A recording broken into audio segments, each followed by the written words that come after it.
Hello and welcome to this video on irradiation versus contamination. As always, a like and subscribe is appreciated if you do enjoy the video. So, irradiation versus contamination. These two words are very common when it comes to radiation, which of course is a big topic in GCSE or IGCSE physics. Now, without further ado, let's just start talking about it. So, contamination is the accidental transfer of a radioactive substance onto a material. And I think it's very important to highlight a certain word here, which is accidental, right? Contamination is almost always accidental, right? And that's really important.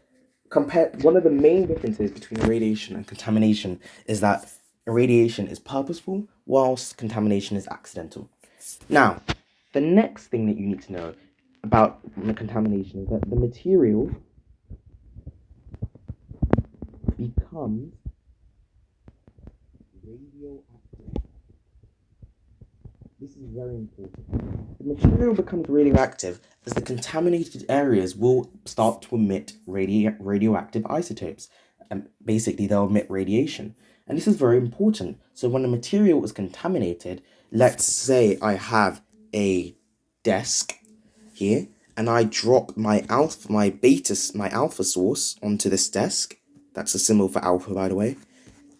And even after I, let's say, remove the alpha source, the bit where the alpha source was in contact with, let's say it was this bit, will now start to emit radiation. And that's really important, because that's another key difference between the two, that in contamination, the material become radioactive, the entire material, but in radiation, the substance doesn't actually become radioactive, and that's really important. So, that's contamination. Let's move on to irradiation, which is the process of exposing a material to ionizing radiation. And I think another key word that you have to highlight here, very similar to the other one, is exposing, right? This is done on purpose. When we irradiate something, it is a deliberate process. And crucially as well, remember that irradiating a substance does not make it radioactive. Right? The substance doesn't become radioactive. However, if you ask for some downsides to radiation, it can kill living cells. But the substance itself is not radioactive, since it hasn't actually come into contact with the radioactive isotope, right? That's a key difference. So here, where we had our alpha source directly in contact with this desk, right? Let's say I have this desk again. You're only getting basically the particles into contact with the desk, right? Not the actual isotope. So if this circle is the isotope is not the one actually in contact with the desk here, right?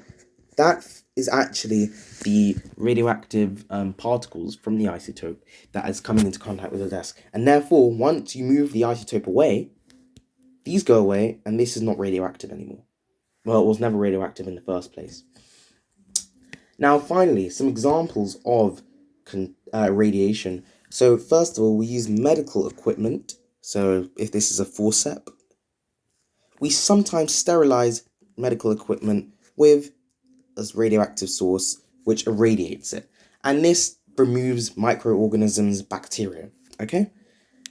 And also, we irradiate food with radioactive material. So this is your food. This is obviously before it reaches your fridge or your microwave, right?